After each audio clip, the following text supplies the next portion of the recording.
We could have homes on separate coasts, go dive in Greece with squids.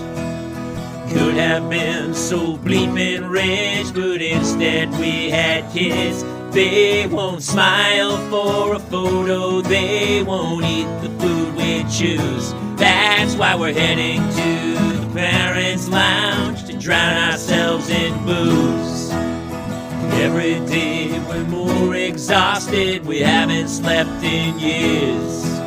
They hit me in the nuts so bad, my eyes filled up with tears. And yes, we'd like to fake our death and go off of the grids, but the truth is we are softies and we truly love our kids. So join us every Tuesday night to laugh at all our pain. Evening in the Parents' Lounge is the cure to staying sane.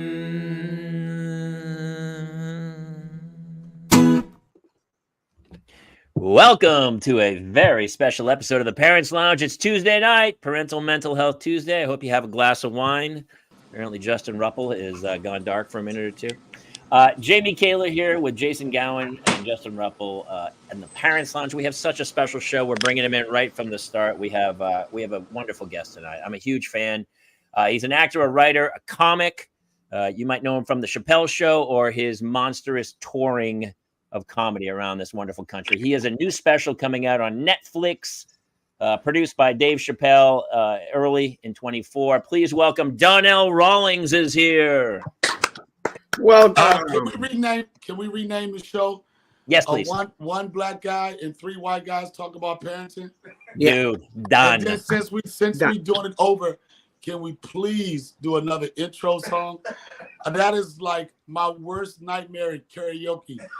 Yo, bro, that intro song was me at the bar like, yo, shut up. Well, Donnell, seriously, that song it has a second purpose, because what it's telling people who don't have kids is, hey, if you have kids, this is going to be what your life's like, painful, as the song is painful. So don't have kids in the first place. And I know when you guys recorded that, you were sober, but it sounded like y'all were at like the 9th or the 10th Jaeger bomb on that. I'm just letting you know. I don't know. Listen, this is what I do know. You guys have a fan base. People believe in you and love you, but I don't want them to support you in any idea of doing any type of musical career. That's what I like. Crushed my dreams right out of the gate. Yeah. If I would have known, that wasn't you, Jason. I know. I didn't even think it was just Kaler. You know, honestly, Donnell, a lot of guests who are familiar with the song, they say, don't bring me in until after the song's over, because I don't want to sit through that thing. And so I'm sorry that you always requested. It's in their rider. Yeah, and that's how it was with me, because I didn't hear anything. I clicked the button and I heard it, and then I wanted to immediately mute it again. But you know, that just shows how dedicated you are as a parent, because this show will live on the internet forever. So now you got to deal with the embarrassment of your kids going to school, and they're like, "Oh man, tell them don't ever sing that damn song again." You know what the worst part of this whole thing is that the gift bag that we always besides the second worst thing is that the gift bag we send out to all of our guests is just a copy of that song in a bag. It's on a CD, so I should be arriving at your house tomorrow. First of all, there's other ways you can tell people how old you are. That is a good way to tell them. Whatever device you listen to music, you're like, yeah, I'm going to get my Walkman. We're going to send you a cassette player and a Walkman, Donnell. Trust me, I got a reel-to-reel. Oh, I have a reel-to-reel that is just crisp. It tastes so great. That means that some reel-to-reel, to me, I think of pimps from the 70s. Mm-hmm. I think of waterbeds. I had one in college. Velvet paintings. I had one in college. Yep. Black shoes. Mm-hmm. Yeah, those that was a good times, though, dude. You're saying that like it's a bad thing. That was a wonderful era. I know it was, but I don't want to remind myself of it anymore. That's all. You know, do you want to move on with it? No, yeah, I want to move on. Well, let me ask you, is it better now that you have kids and you're probably, I don't know, a little more stable, or did you kind of miss the, the crazy years? No, I think my son came to me at the right time because, as they say, I had a son later in life. You know, later in life for white people is like 40 to 45 to 50, right? For black people, if you're 22 without a kid, they're like, what you waiting for, bro? That's funny. That's funny, dude. I had my kids at 50. I started having kids at 50. Yeah. And I was 48 when I had my son. So all the crazy things that I did, I was already on the slow down of that. And then when I had my son, it's like the first thing that really gave me what I felt to be true purpose. You know, as an entertainer for doing it for 32 years, especially later in life, I had already connected with the fact that I probably wouldn't have kids. Because if you don't connect with that, it could really, mess your brain up if that's the only thing you're thinking about. And for the most part, people that think like that, they say they're going to dig deep into their career. You know what I mean? They're like, I got nieces and nephews, so I was already settled with that life. And the woman I was dating at the time, and thank God she was a lot younger than me, because getting the bullseye on a Latino was a lot different. The bullseye is like this. Yeah. You can't. And I was old too, so I know my guys was swimming at a very slow pace. You're using a shotgun at your age. Yeah, just a scatter gun. It wasn't, the 20s, it was brap, brap, brap, brap, brap. Now this sniper shot, you gotta do your eye and be like, all right, here we go. Bow! And you're shaking and tired, like, oh man. Yeah. Oh my God. It's like Star Wars. You got to drop it in that hole on the Death Star, and it's just a tiny hole on a giant planet. It's very, very precise shot. It's like operations. You hit the edges, it won't work. It starts to buck. It's just like, hey, you're hitting the rim. Get inside it. Yep. But I will say, I felt like, okay, now everything I do, it makes sense, because now I feel like I'm doing it for somebody that has to love me, at least until he's 15. At least until he's 15. Because I've been talking to my friends with older kids, and I'm like, I have all these profound moments, these memories and everything, and like the whole awe factor. But then when they look at me like this, have fun with that, because when your kid turns a certain age, you're not cool anymore. It's like you're annoying. What are you doing here? In the whole nine. So that's why I'm enjoying all of these toddler years, because I'm preparing myself for the teenage years. And that's why I think I'm going to, like, at least until he's 12, I probably beat my son up like once a year. Mm-hmm. Just when because he's going to get to the age where he's going to beat me up. Yeah. Then I can look back and say, this is an ass whooping. Film it. I would film it. Yeah. Maybe put a greatest hits compilation together of like. Yeah, that's good. Put a track to it. That'll be good. The soundtrack. Sleeper hole.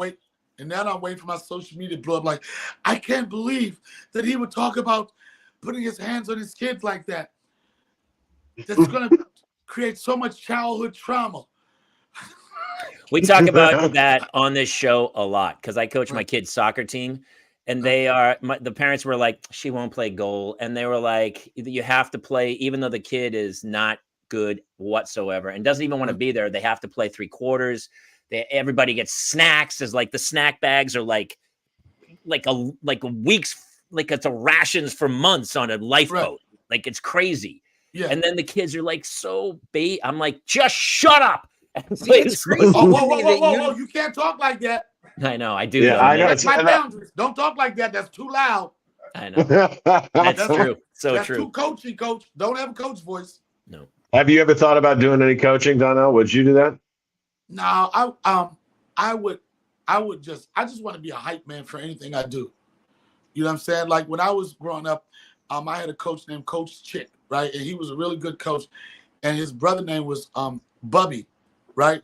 And Bubby was just the hype man for it. Bubby didn't know nothing about the sport. And it was so funny. Bubby had a speech impediment where when he get excited, he start stuttering. I don't want to call him stuttering Bubby or whatever, right? But you know when you're doing good because he'd be like, yeah, Donna, good job, Donna,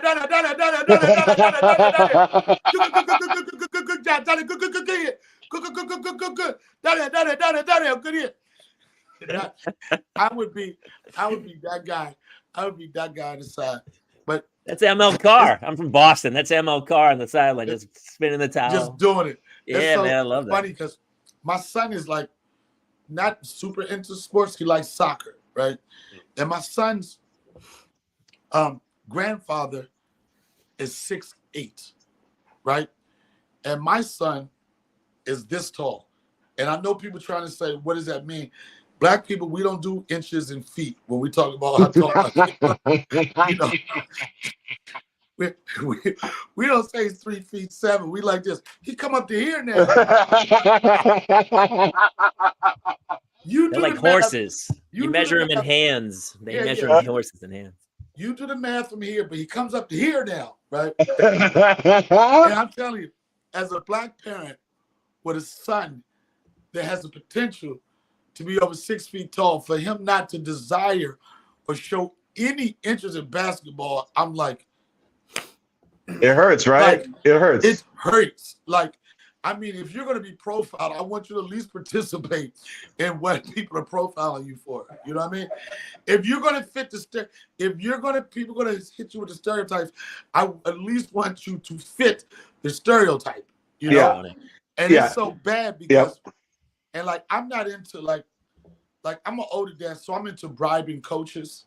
You know what I'm saying? It's like I would have played your kid in a heartbeat, man. I'm into bribing my coach. In fact, one of my son's soccer coach, he's a stand-up comic, right? And I let him open for me sometime, right?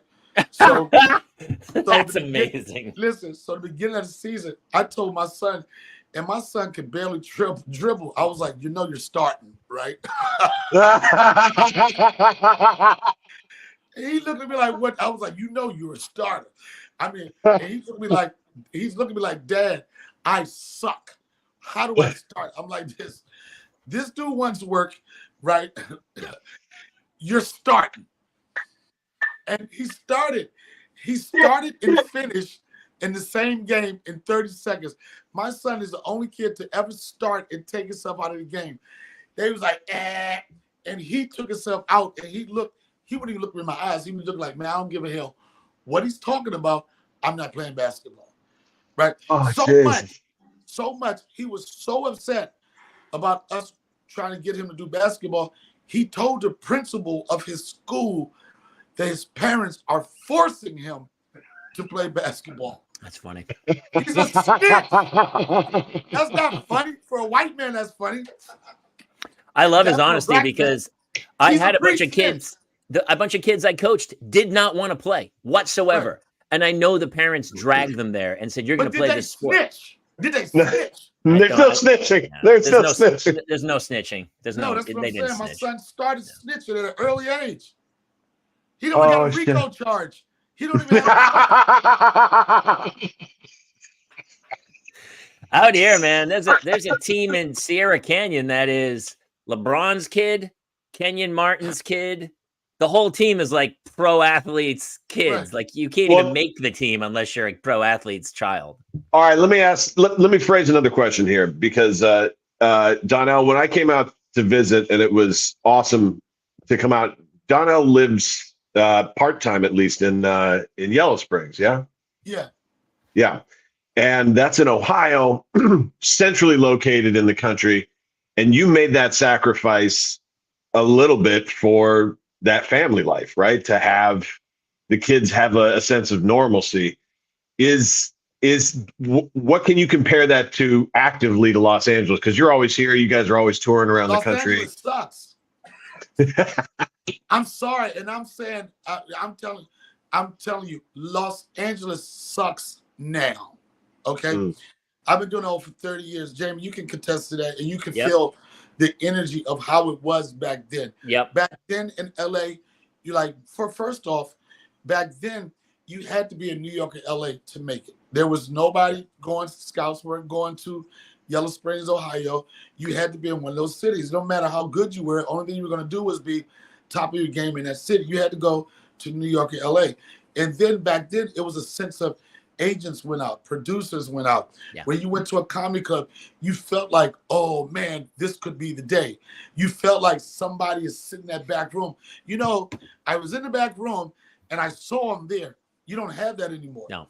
You know what I'm saying? Like, you don't have that energy in Los Angeles like that anymore. And it's almost like, to be quite honest, this is an example of what we're doing right now. You can do whatever you want anywhere you are. You can make it happen yourself. And my connection with Yellow Spring came during the pandemic. I started spending a lot of time out here. You know, we were doing things that people weren't doing. We were living our life to the fullest. We were taking the extra precautions. We were getting tested. But when I got here, I started feeling like how unimportant Los Angeles is. You know what I mean? I started feeling like, what are the really important things? Like simple things, going into the woods, kayaking down the river. You know, I just started feeling that simple life, and that simple life felt big to me. And even I have a quote: I went from the streets to the creeks, from the hoods to the woods, from whores to oars, from Adidas to Tevas. You know what I'm saying? and then like all I told myself was like, when I got this place, it was going to be a place where it was like going to be a summer spot, long weekends, whatever. And I kept saying to myself, even when I had this property, I jumped over the fence. I was just casually looking at properties here. I was my lady was giving me a ride. We jumped over the fence of this property. I walked to the end of the backyard, right? Just walked. And I haven't been around this much grass. I'm a city dude. You know what I'm saying? You started talking about, I'm a square foot guy now. I'm talking about acre here. You know what I mean? Square foot people look at an acre like, I'm going to build a mansion here. So, you know, people that grew up here like, you only got an acre. I got an acre in my backyard. You know what I mean? And I remember walking from the back of this property to the front. I'm walking up. I could see trees and everything. And I said, I want to create memories in this house with my son, you know? And just like last year, like we had been doing like Christmas in LA. But last year, it was his first Christmas where it was like white people Christmas. You know what I mean? Like, like chestnuts roasting on an open fire. You know, white people. I get it. Like people. Hey, he might have to sing we might have to redo the opening with him singing it because that was right on. I'm talking about people singing Christmas carols. I spent 15 years of my life in Brooklyn. If you sung a Christmas carol outside of where I live, you was gonna hear bop. This is the reason to get the hell out of my viewing, my vision. You know, he had white Christmas, like literally it started snowing Christmas Eve, and he woke up to like a yard full of snow, like real deer running through the yard, like putting firewood into the fireplace. You know what I'm saying? Yeah, man. That's fun. And I'm like, that's what, you know, and I did the whole LA thing. I did the New York thing. You know what I'm saying? And like, I have been doing it for a very long time. So me wanting to like hang out in a club all night, it's kind of, it's past me, and I have other things to do. I'd rather spend time with him or just don't do that. I just don't do that anymore. You know? Couldn't agree more, dude. I mean, we used to be, we were on stage 6 nights a week. I remember hitting the Laugh Factory and jumping over the Improv and jumping all the clubs and bouncing around. And now people are like, hey, you want to do a set? And I'm like, not really. No, I don't. But I'm still, me personally, the point of that I was saying is like, I have options. I have other things that I could do that I could put at time. I'm still a mic whore. You know what I'm saying? Like, sure. And I split my time between Ohio and Yellow Springs and LA. But whenever I come to LA, you know, once one club knows I'm there, and I'm not being cocky, but then everybody wants me to go. And after 32 years, I feel good that people want that. But when I come in, I hit them hard. In LA, there's times I do like 4 or 5 spots a night, which isn't an easy thing to do in LA. In New York, you could do that in like 2 blocks. That's funny. You know what I'm saying? In LA, you got to go. So I'm still connected with that, but I also really enjoy the other side of it. I like having somewhat of a chaotic life and then being able to just take a back seat and drive down a country road when the town is like one strip things are closed at 11 o'clock. I like the idea of being able to do both. I embrace both of them, but really love the country stuff. The only thing I would admit, I grew up in New Hampshire, and the weather, I don't love the cold. So I mean, the LA, I kind of like the warm, but I'm with you. It's a different city. It's just a different city now. Listen, I'm not fond of the cold. Like Ohio, not gonna see too much of me in the winter. but I'm gonna be on the road. I'm doing a gig in Bermuda that year. I'm grateful and blessed enough to be able to create a schedule that I look into. Yeah, certain time. I tell my people, December we're gonna stay away from Buffalo. You know what I'm saying? Dude, I did. Jason lives up in Sayre, Pennsylvania, so he's way up in Snowville as well. And this is another thing that you pointed out, Donnell, is that when you go on the road, when the road is LA, if LA is just a time that you go and visit there, then you do get to visit the best part of LA, which is, there are other great celebrities and great comics in town. The clubs are the classic showcase clubs and stuff like that. It's not what it used to be. But when you miss something, or when you spend some time away from it, you're like, all right, I appreciate it for what it is. But now, and I'm asking the parents here because I'm the resident non-parent.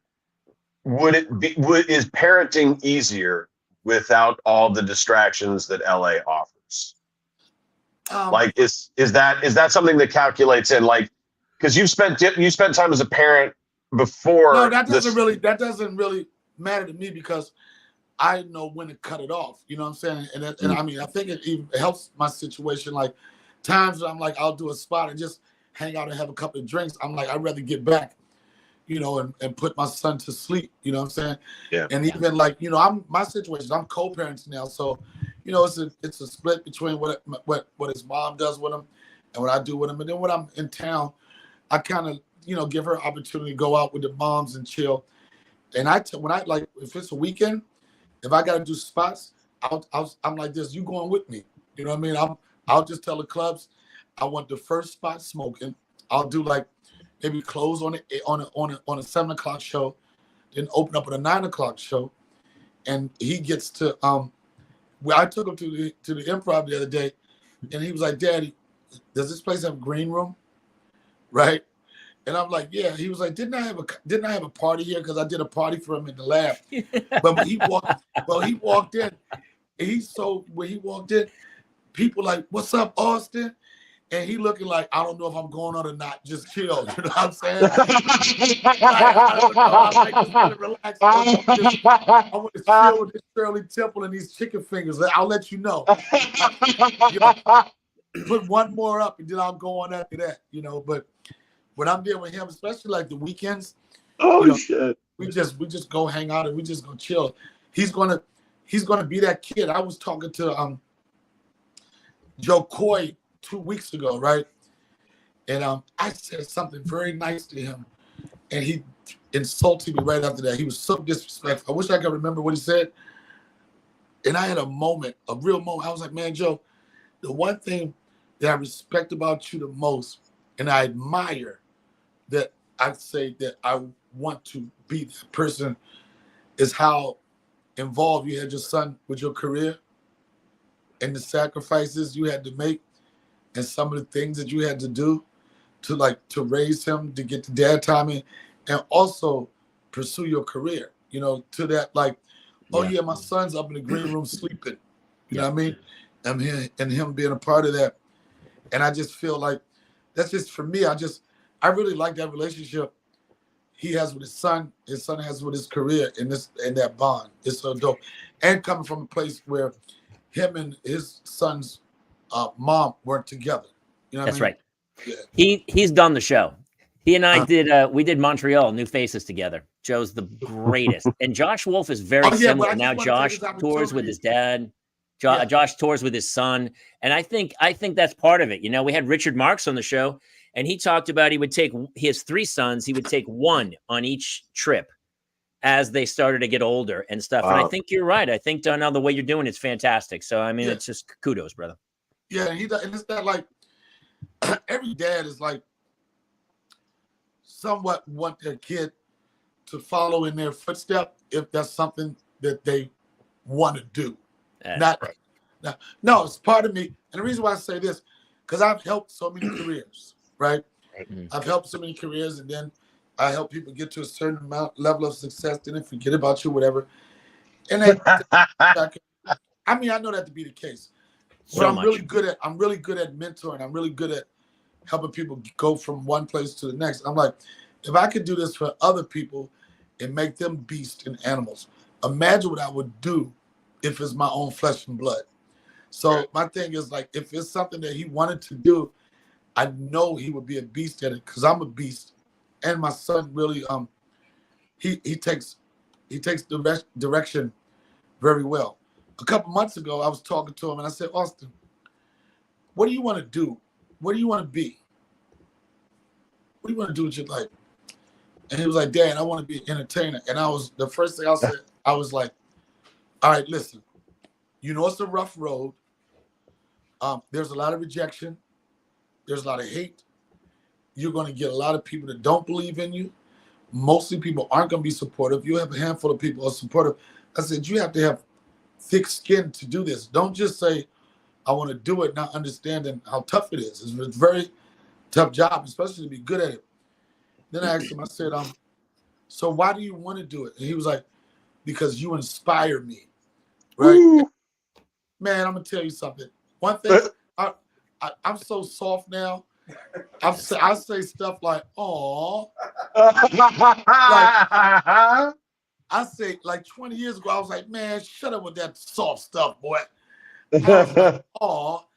And it made me, I was like, well, whatever you need. I said, you don't necessarily have to be a comedian, Austin, but because of your dad, you're going to have to be funny, Austin. Whether you're a doctor, whether you're a lawyer, you're going to be the funniest doctor, the funniest lawyer. Is he funny? Is he funny already? Oh, man, he's so funny, so sarcastic, and he's so That's quick. my daughter. He dogged me the other day. We were going through the airport, and he's like about 50 feet behind me, and I'm walking. I don't walk that fast. I'm like, man, I said, you too young to walk like that. I said, you walking like an old man. And he said, almost before I could even finish the sentence, he said, at least I'm not one. Oh, I was like, oh, you're so disrespectful. I said, you just ruined the Tooth Fairy. You just ruined Christmas. Yo, you just Tooth Fairy. I don't give what tooth come out. You ain't getting no money since I'm so. My daughter lost a tooth today. Oh, shit! It's like her 10th tooth. It's a baby tooth or whatever, and we don't have any small bills.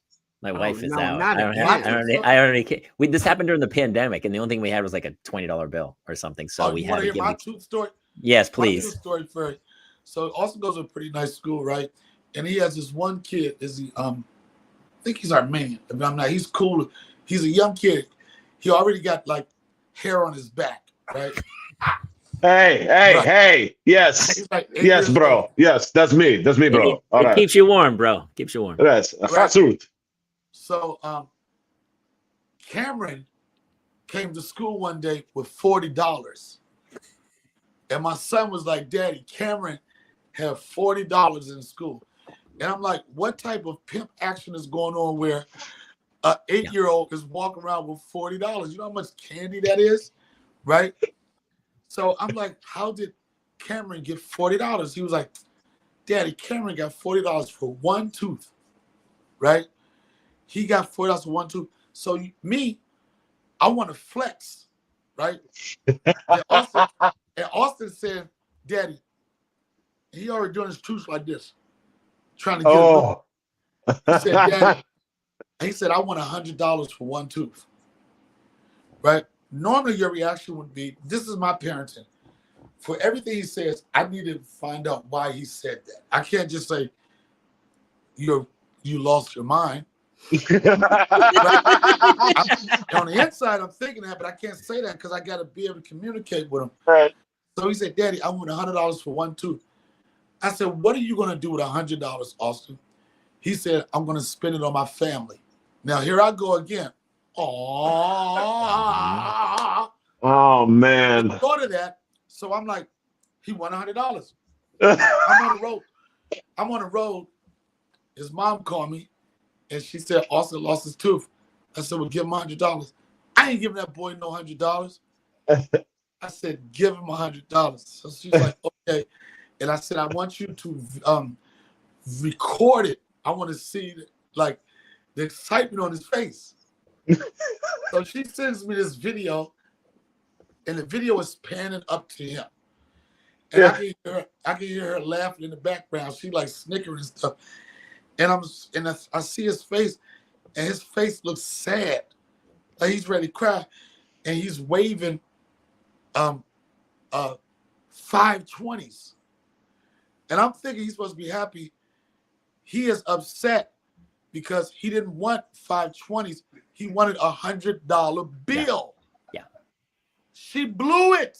Yeah. Wow. So me, I'm wow. parent.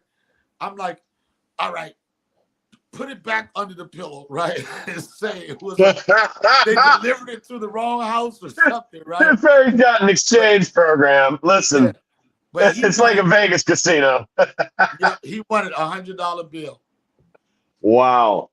That's Well, parenting Jamie- in a nutshell right there. That's exactly Jamie- it. You Yep, think that's you're it. doing the greatest thing ever. And I brought donuts to my kid's school one day for her birthday. No, I was doing the greatest thing ever. You were. I was. But it goes awry I'm the in best one parent. little I'm the thing, best and then parent. I'm the best parent. oh, You brought. What happened when you brought the didn't I say that in the donuts? opening credits? I said that in the Yes. opening credits. The greatest parent of all time. Yeah. Yes, that's just- And it's the reason why, because I'm an older parent and I bribe. I don't try to teach my son no life lessons. Like Well, you are. You're I'll- teaching him that money rules everything. It's all about the Yeah. money. like this. If he's going to shut up over a bag of Cheetos, guess who gets a bag of Cheetos? I'm too old for life lessons, man. Yeah. I want results, bro. Cheetos talk and bullshit walks, okay? That's funny, Donnell. That's really funny. That's so good. Jason, Jamie, what is the most that the kids have ever gotten? What's the Tooth Fairy given? Have they ever gotten more than 20? No, we had a 20. 20, yeah. It was 20, which That's was, a lot. Seemed high. It seemed high, but it was during the pandemic, and we Well- were trapped in LA and had no money. If Cameron didn't do 40, there ain't no way you would have done 100, though, right, Yeah. Donnell? No, I you know what? If he would have asked for it, I mean, the only Yeah. reason he did the 100 is for what he asked for it. Right. And bottom line is, look, I'm smart. I get it right back. He said he wants to spend on his family. Guess what? You're buying dinner tonight. You know what I'm saying? It's coming back. But here's the trick: you could just go. You could say this is a reverse mortgage, Tooth Fairy. I pay you everything up front, and then I collect your teeth for the rest of your life. So you get the 100 right now, but you don't get one Wow. more penny for any other tooth. This is it. That's some Barry Gordy Motown shit right there. No, Listen, my son- That's genius. That's funny. No, my son would have been like this. Nah. It's like the lottery. You want the money now, or you want to spread out? I better he spread would- it out. Isn't that the Bobby Bonilla contract? His wife was like, no. He wants $1 million a year for the next 35 years, which is still to this day the greatest contract of all time. I can't believe that still happens, man. Bobby He's still getting a check, I Bobby think, Bonilla isn't he? Day. Oh, he He's still sure getting- is. He's getting paid every year. Genius. Mhm, That's awesome. mhm. So what did you give him on his second tooth? I think we went back to 40. It's still 40? Jesus. I mean, we still match Cameron. We just trying to shit on Cameron, bro. Right, listen, right. All right, what you want me to do? Price is right, $1? No, the 41? last tooth's got to come with a white Mercedes Benz. Cameron's parents, they won't recover from that, man. As an No, Armenian, No, we got the lesson. I mean, like the idea of that him having the opportunity to get some money, and the first thing he wants to do is spend it on his family. You know what I mean, that was a lesson that was worth it for me. That was worth $100. And again, me at a different point in my life, you know, like, be honest, I'm old enough to be Austin's granddad too. So my mental is different from a 20-year-old dad or a 25-year-old dad. Like, yo, you just interrupted 2 6-packs of Corona. You know what I'm saying? It's like, right? I mean, Right. I'm at that point now. Like, I mean, if you want to say he's spoiled, but within reason. There's always got to be a lesson or something has to come out of that. But I'm going to probably try to do everything I get for him. What did he do Within- with What did he do with $100? It's still in his room. He don't even. I don't think he even knows it's there. That's anymore. my kids too. That's a pile of money in their room. Oh, They go, wait a minute. He hustled me. That little motherfucker tricked me. Wait a minute.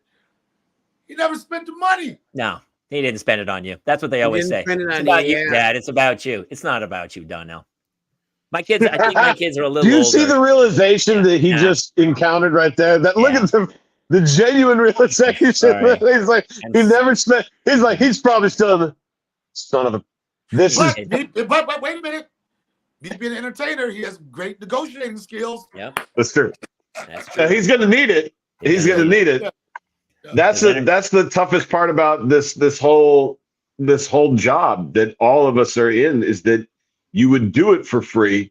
So when it comes to negotiating for yourself, there's a part of you going, in the back of my mind, so much I would do this for free. So many times I would do. That has been, my career has been that I never got ahead of myself. It's always been like I've been lowballed. I've done shows, didn't get paid. Yep. You know what I mean? I've done all that, but I was like, you know what? As long as I can still enjoy the journey and get paid, I was like, when it's time to stick them, they're going to get stuck. Right. You know what I'm saying? When it's time to like, in the words of Jadakiss, and when he beat the whole diplomatic squad in a versus battle, yesterday's price is not today's price. And you'll get that moment and you'll know when it's where you don't even have to negotiate no more. It is what it is. I know my worth. I'm not even going to BS with you. Show me the money. Hey, he had a weekly stipend coming in from you or mom, and then he saw the yesterday's price, and then saw today. Cameron just stunted Dad. Yeah, so now that's exactly right. My dad, when I was a kid, I was 16 when my dad taught me that exact lesson. Under the house, we started smelling that smell of a rodent that died, and then into the heating vents. And my dad's like, I don't want to go down there. You can go down there. And I said, you know what? I'll do it for $60. And he goes, oh, will you? How about I pay rent? And I was like, how about I can deal with the smell? And he was like, oh, we're doing this now. So I go down there with the bag, and I get down there, and he goes, all right, did you find it? I found it. And the second I'm down there, it occurred to me at that moment, he goes, oh, get it out. Get it out. And I went, 100. Oh, and he went, he went, what? And I said, I know it's in your wallet because you took out the 60, but you had 60, get the 100. Show me the 100 in the hole. He puts it down in the hole. I take the 100. I put the rat in there and I hand it up. And he was like, did you have that planned out? I said, no, but I watched you do that to people my whole life. Well, at least you had negotiating skill. And I'm telling you, I mean, growing up in the hood, I know that smell. That's the same smell as mice in the oven. I know that so. Yo, the funny thing about it, you gave a shit about that smell. I just dealt with it, bro. This is how heat smells. And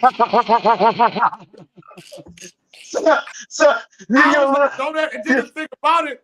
I would go to my friend's house, same smell. I'm like, yes. And it's mice in the oven.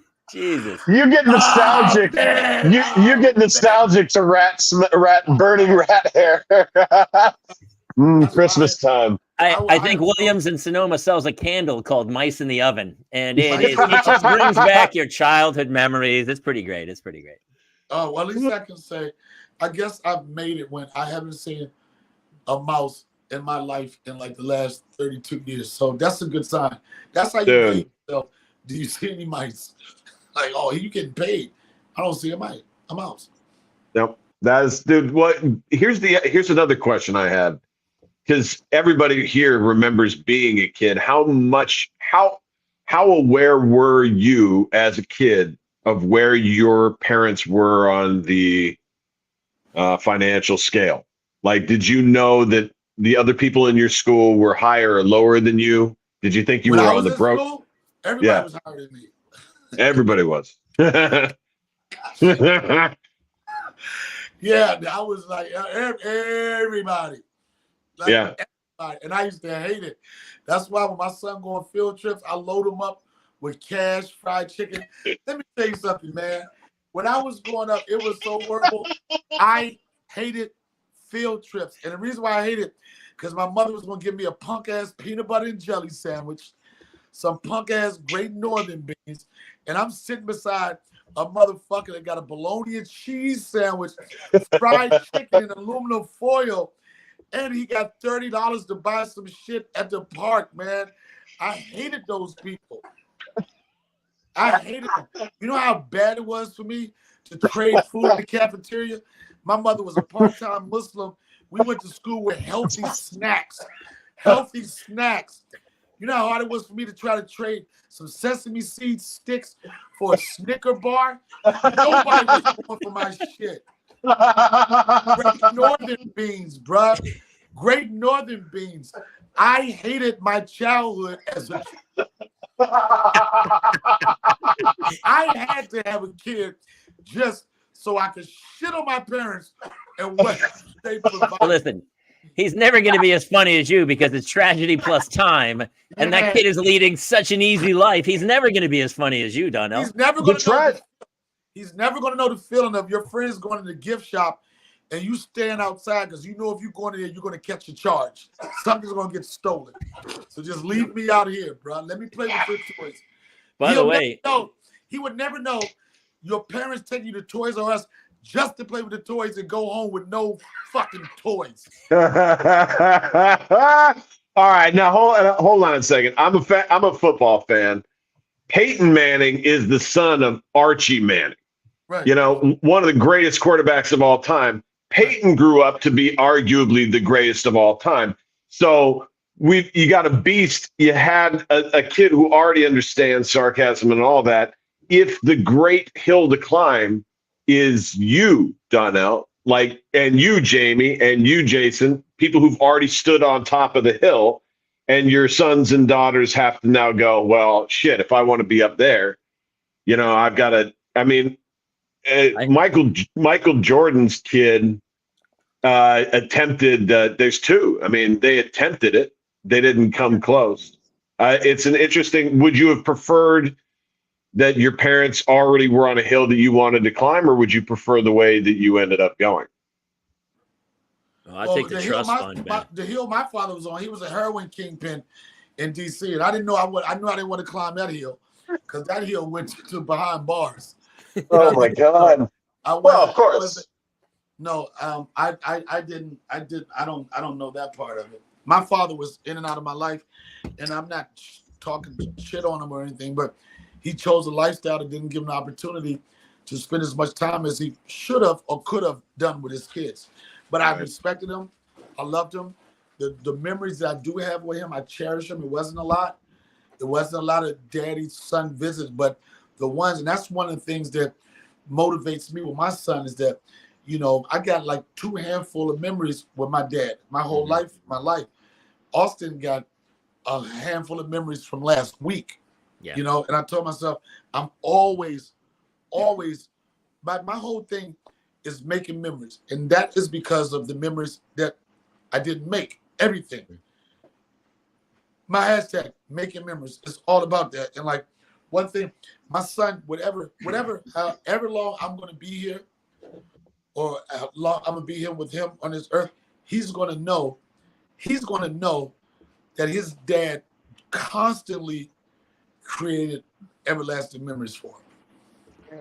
I love your attitude, dude. It's so funny because I think nowadays, especially, people hold grudges within their family, whether it's a political divide or what you said about your dad. Like other kids would hold a grudge and be like, you know, F him, I resent him and everything. You know, I'm the same as you, but life's too short, man. Why? It hurts me to feel that way. You know why? And I do respect mental health, right? But there's no such thing as man up, suck it up anymore. You know what I mean? Yeah. Everything has a description. You triggered me. You're love bombing me. You know what I'm saying? You just respect my boundaries. Dad, I need a moment. I need space. I need time to heal. Man, fuck that, man. Shut the fuck up and get in the car. Come on, man. I ain't got time for your trauma right now. Deal with that shit when I'm dead. You know, I'm sorry. Like, you know what you are, Dad? You know I am? I'm getting mad. Get your little ass in the car. Thank you. Finally, somebody gets it. Now do you see it, Justin? I knew you two would love each other. I knew you two would love each other. Dude, couldn't agree more. Yo, I'm so old school. I want to be able to say this with no response because I said so. That's it. I only just do what I tell you. Do it because I told you to. I only wanted a kid so I could say, the only reason I wanted a kid so I couldn't tell that to any girlfriend I ever dated without getting like, blah, blah, blah, blah. I just wanted to end the conversation with, because I said so and I'm your father. I don't want to explain myself. That's a good feeling. Dude. I don't care if it makes sense. We're making a t-shirt. That's a t-shirt because I said so and I'm your father. That's it. There it is. Dude, Jason, write it down. I'm coaching Claire in soccer. She's 8. I'm 59. Yeah. All the other parents know I'm like a hard ass. And so she kind of gets a glancing blow, but she really just plays poorly and loses the ball. So she, of course, falls, feigns injury, and is like screaming like her leg has been shattered. Moms start running onto the field to bringing ice. Should I get ice? Should I call a doctor? I'm like, I go, she's fine. She's faking because she just got her ass beat. And I came out and said, get up. And she goes, ah! And I then get off the field. You're either off the field or you're playing. And sure enough, the ball came dribbling back, and she's like, "Oh, I'm okay." And I go, "She's fine. Yeah. Fuck this shit. I'm so sick of this bullshit of like, oh my feet. Shut up. Life is hard. We're training this generation of kids who are expecting to be spoon-fed everything, and then they get out in the real world and they can't cope. And I'm like, what are we doing, man? I'm gonna tell you. Listen, I got to tell you this quick story to add to that. I'm not a Candace Owens fan. You know what I'm saying? Right? But Candace Owens, she said the most gangster shit I've heard in a while. She was doing a speech or whatever at this college, and somebody from the LBGT community or something said something to her. And she said, her response was, life is tough. Get a helmet. Right? I was like, oh. And not siding with any side of the argument or the discussion, but life, like, nobody wants to deal with anything that requires you to be tough. Yes. You know what I mean? Everything is critical. Everything is permanent. It's the end. Nobody wants to. What happened to being tough? And not overly tough, not being insensitive, but what happened to a little tough love? A little tough love and the right time goes a long way. I agree.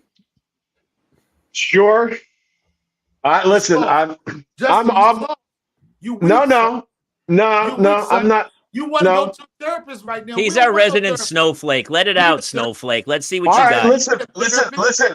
Do you need time to heal, Justin? Do you need time to heal? Do you need a moment? No. Here's the thing. I don't need a moment. All right. But what I will tell you is that you, Donnell, and you, Jamie, both who have said stuff to me like buck up, suck it up, but are so many miles above where the strength and over the topness that your parents were. Like your fathers didn't have an understanding of mental health at all. My father was in jail. What are you talking about? That's what I'm saying. Don't bring my father up, man. Why you keep bringing my damn father up? Dude, leave his dad out of it, Justin. Be a man. Don't bring other people into this conversation. You with your dad? You went fist with your dad. You built a goddamn clubhouse and shit. Now you want to shit on me because my father was locked up? You had pets underneath the house. You had a pet. You had parents. Same house. My point is, who didn't sell heroin? You got rodents out of your furnace. We let them burn. I got $100 to give you. My point was, we're going to be tough. We're going to be tough. We're going to be. I'm with Donnell. We're starting a team, brother. I will say this, and to go answer your question, my dad, when I was younger, I got one. I'm keeping, as they say, street 100. I got one ass whooping, right? And I remember what happened. He had this floor model TV, and this when I thought I was going to be a mechanic or whatever. And I took a screwdriver, and I was prying through the TV. I pulled the little speaker thing out of something, and he's on the phone, right? He was like, "Son, what you doing?" I said, I'm just trying to see what's behind this panel, right? And he said, okay. When I get off the phone, I'm going to see what's behind your ass. I was like, oh, shit. I was like, oh, I'm about to catch one, right? And yeah.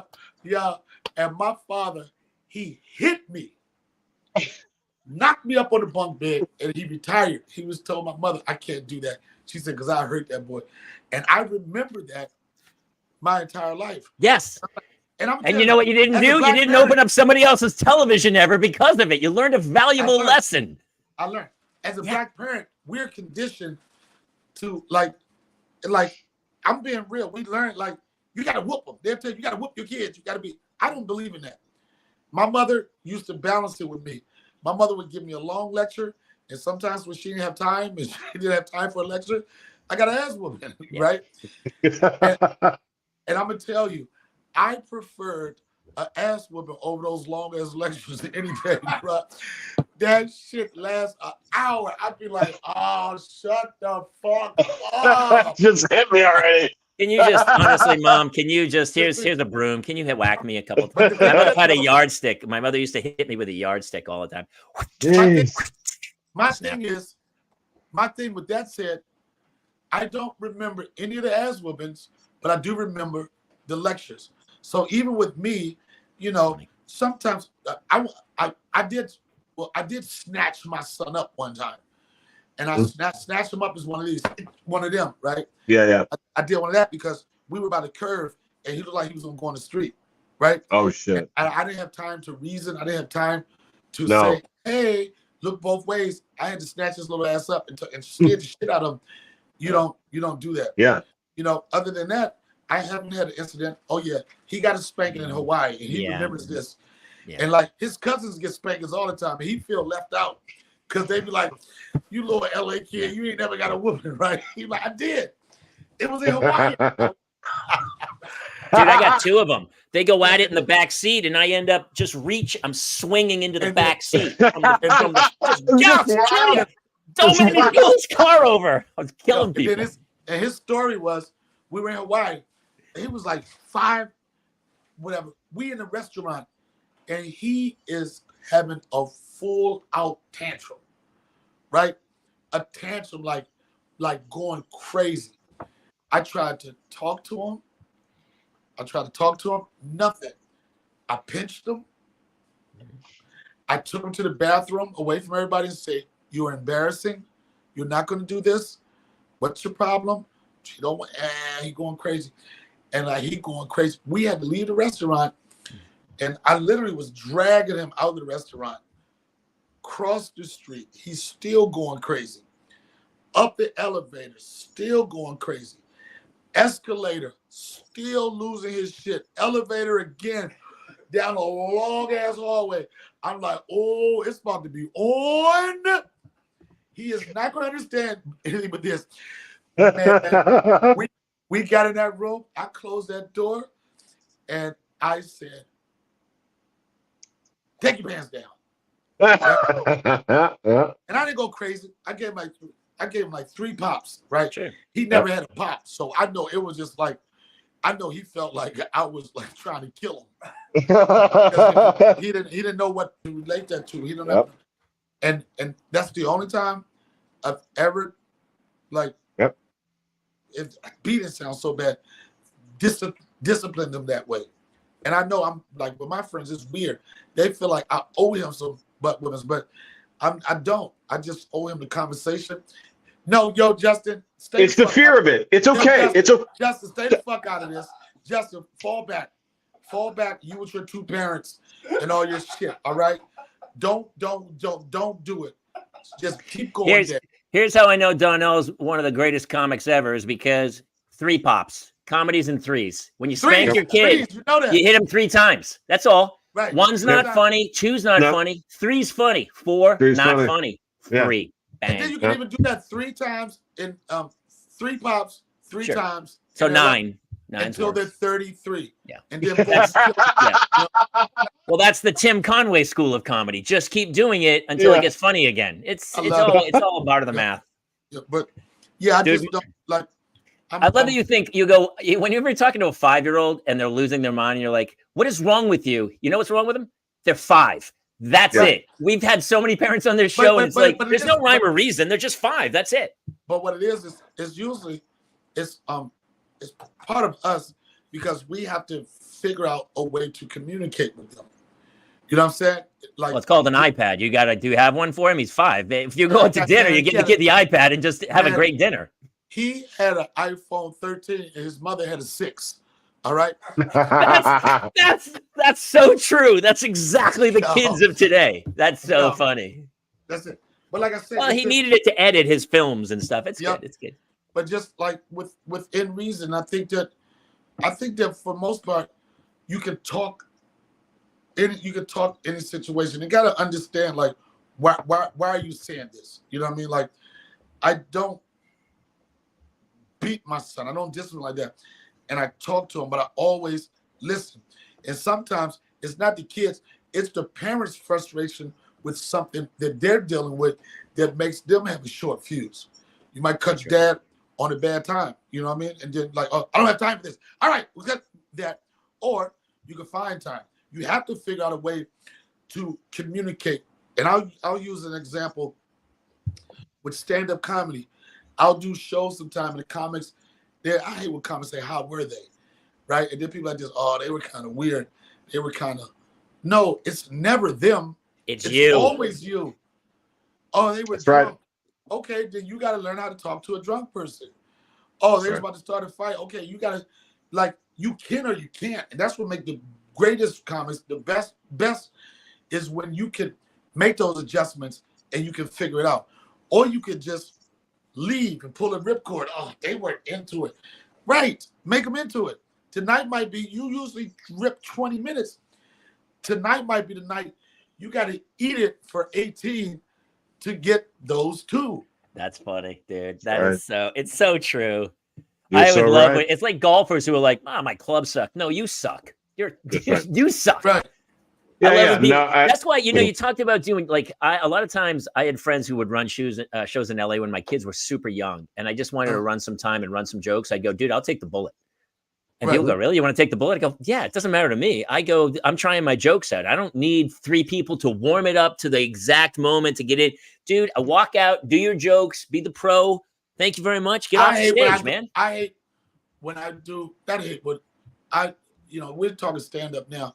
People to try to pad these lineups like, well, this person can't follow this. If we want to have a good show, blah, blah. No, man. Let people feel the heat. Yeah. I go play like, well, we want to save you for that. No, man. How you going to get better?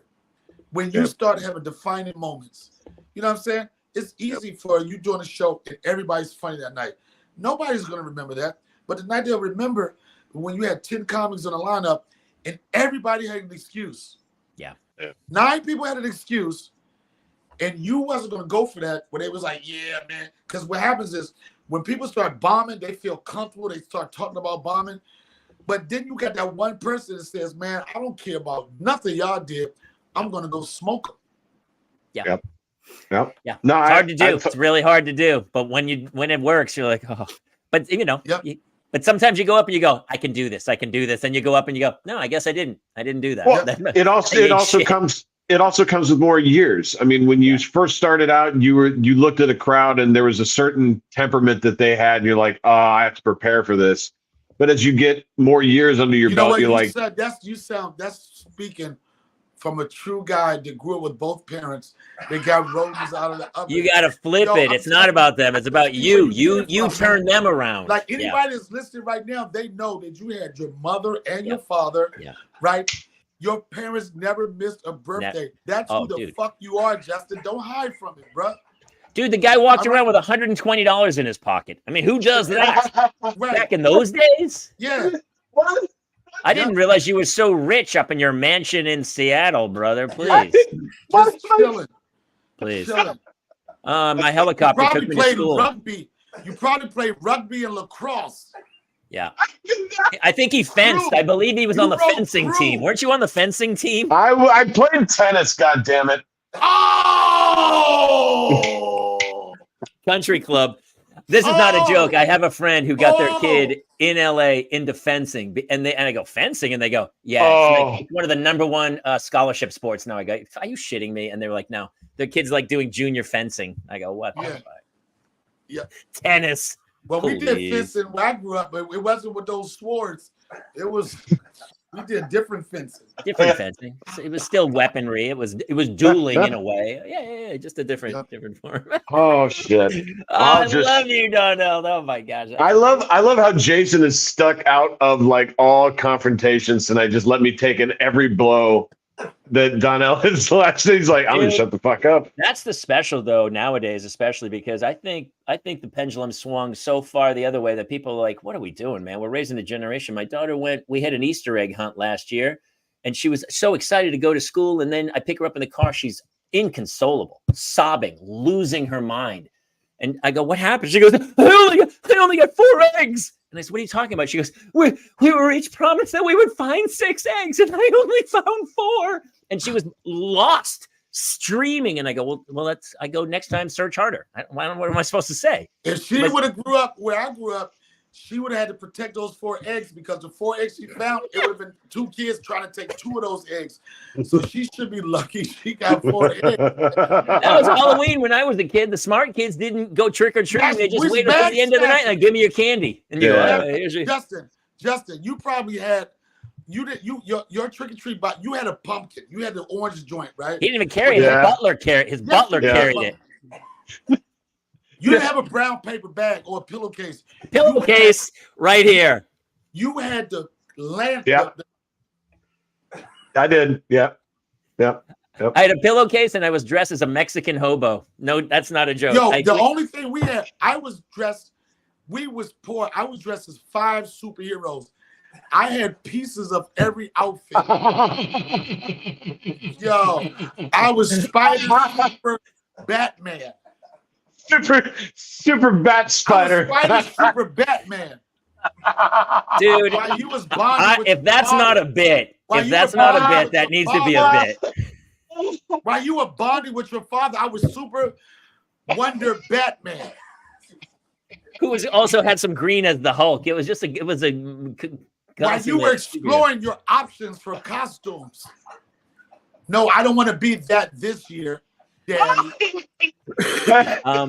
My kids had 3 costumes this year. They had a costume that they wore to school, and then they had a costume for trunk or treat, and then they had a different costume for Halloween night. And I was like, what are we doing? My wife bought it. Justin, did you go trick or treating in the back of the Mercedes? How did you go? You didn't walk. I know you didn't walk. He had a Segway. Well, we did walk, but it was a very upscale neighborhood. Yes. Man, you got this all over your face, bro. I know, dude. Please. Dude, listen, my father wasn't a heroin addict, but he sold cars and said it was very similar. My dad sold heroin to the addicts. All right. So my father, he was not an addict, Jamie. Jesus. Oh, that's true. He was the smart one. Never get high on your own supply. That's the rule of thumb. My father made me work at the car wash he worked at a car dealership in New Hampshire, and I had to work at the car wash all winter. I worked in a car wash in the winter in New Hampshire. It was pretty Justin, you heard that, right? Work. I swear to God. No, work. Yeah, I heard it. All right, listen. I don't want to. This has already flown by, and I don't want to beat up Donnell. So honestly, dude, I was so excited when Justin was, because I'm a huge fan. I think we've done shows back in the day at the Laugh Factory, but I loved watching you get up on stage, and so I'm so happy that you came to do it. Do you have any words of wisdom that you might use, or that you say to your children all the time that we could go out on? Something that you would hope your son looks back on and sees, a chunk of wisdom that you shared with him. I mean, this could have probably applied to anything in his life, and I say this all the time. And when I mentor people, it doesn't have to be specific to Austin or what he wants to do, but my phrase is go hard or go home. That's it. Justin, I'm sorry if I triggered you. I'm so sorry if I triggered you with go hard or go home. I'm so in an aggressive tone. I am so sorry. I apologize to you, the therapist you had when you were 12. Mm-hmm. How'd you know it was 12? How'd you know my parents split at 12? What the fuck is going on here? Yo, I'm telling you, son. By the way, he just gave us our second T-shirt of the night. Go hard or go home. Oh, go home. That's it. All right, dude. Bro. Hey, please come back when your special comes out on Netflix. Dude, this was what the show's about. It's parental mental health. And so all the people who watch this and listen to our podcast, they're all going through hard times right now, trying to raise kids, like, you know, and it's great to hear these kinds of stories from people because it is really important. Like we're getting so caught up in this crazy civilization where our kids are so fucking spoiled that. But I'm gonna tell you, Jamie, just to add to that, I think it's important. You said it, and I'm repeating what you said. It's very important that you beat your kids 3 times in their lifetime. All right, that's it. Just do this, bro. Just do that.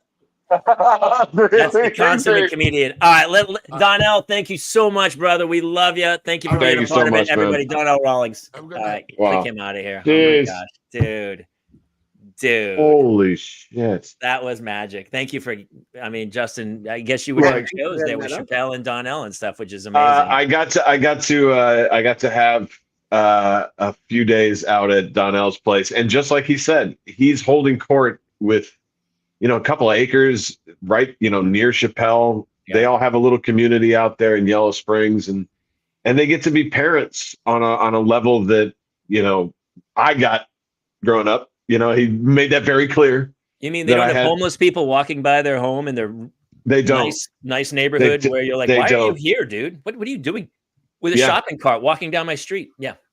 Yeah, no, they didn't have to deal with that. And it's clear how dedicated he is to anything he does fully.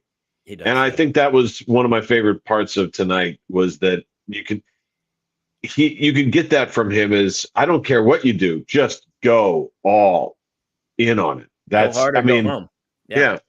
Jason, I wanted to get a few seconds here because I wanted to take some more time the next time we all talk and give some massive props about the story that just dropped. You want to? So funny. You read my mind, brother. Yeah, talk about it, Jason. It dropped Friday. My family and I, some of you know, worked with the You Only Virtual artificial intelligence company.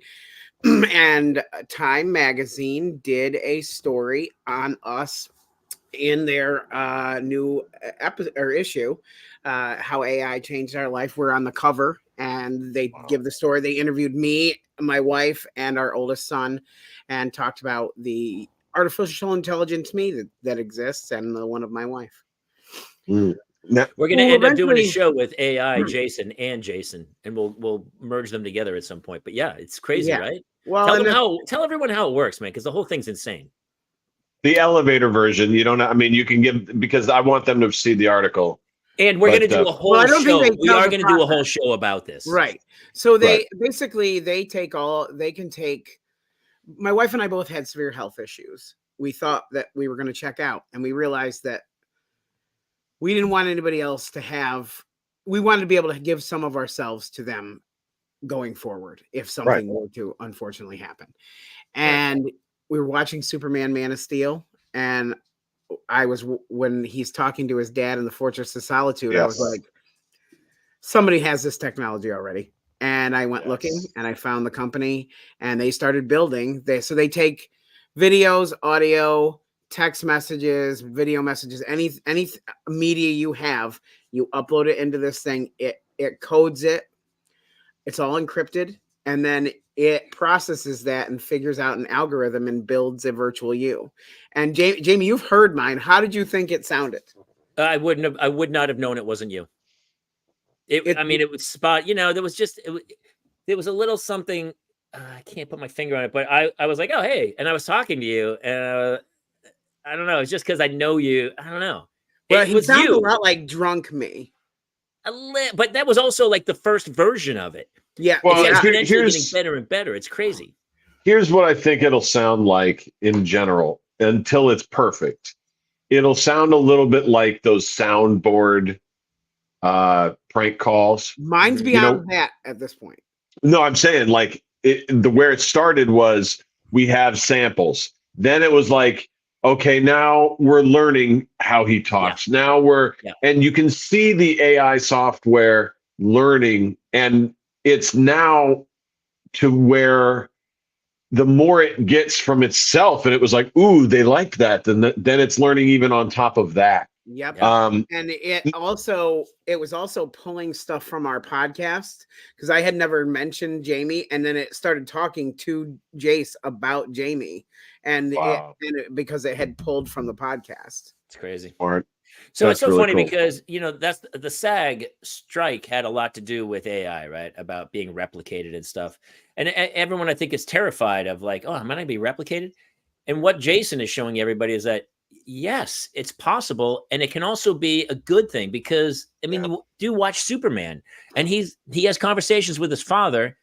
And it is funny because Jor-El, like Russell Crowe before the planet explodes, sounds one way. He does sound a little different. There's a weird distance like of emotion, which they probably did specifically to make it more computer-like.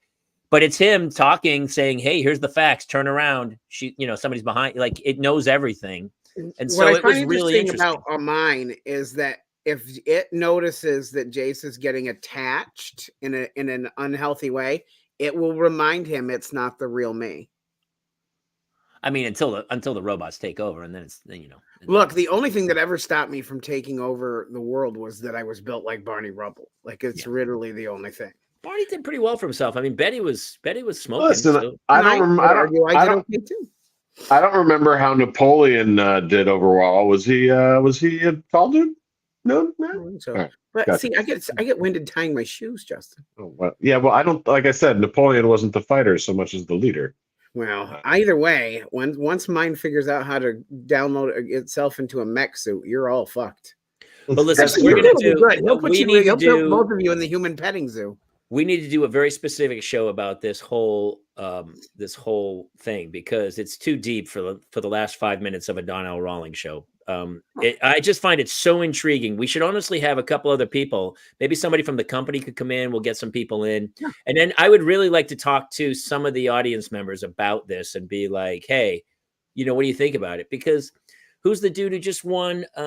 He cloned all his dogs. Did you see that guy? He won, I want to say Argentina. He's the Trump of Argentina. He just won. He has a bunch of cloned dogs named Conan. Like, this is kind of the future where it's like you can live forever. Eventually, some guy is going to clone himself and AI himself. I'm sure some billionaire is doing it on an island off of South America as we speak. I had asked how long it would be before the AI me could come on here as a guest, and he said it wouldn't be long. It's crazy. It's crazy. That's amazing. Watch. Justin and I will go, God, Jason AI's a dick. Jason AI is like, all right, man, I'm in charge here. Hey, guys, I'm taking over. By the way, I have. It has been a long time since my voice has been stomped down as well as Donnell did that. It was my favorite part of the show. I didn't even get to volley a ball up in the air before he would spike it so hard. Well, oh my God, I loved it so much. You're doing a parenting podcast, and you're a rich kid with no kids. So the whole thing is fair. That's what you're here for. Yeah, I'm not here to deny, nor am I here to trade that in. You think I would want that? No. It just honestly, it's parental mental health. It's a reminder how much we hate you, and we want to hate you. All right, listen, we got to wrap this thing. I have got to put two kids to bed. Huge thanks to Donnell Rawlings tonight. Jason, could you give us the wrap up and let everyone know where to go and what to do?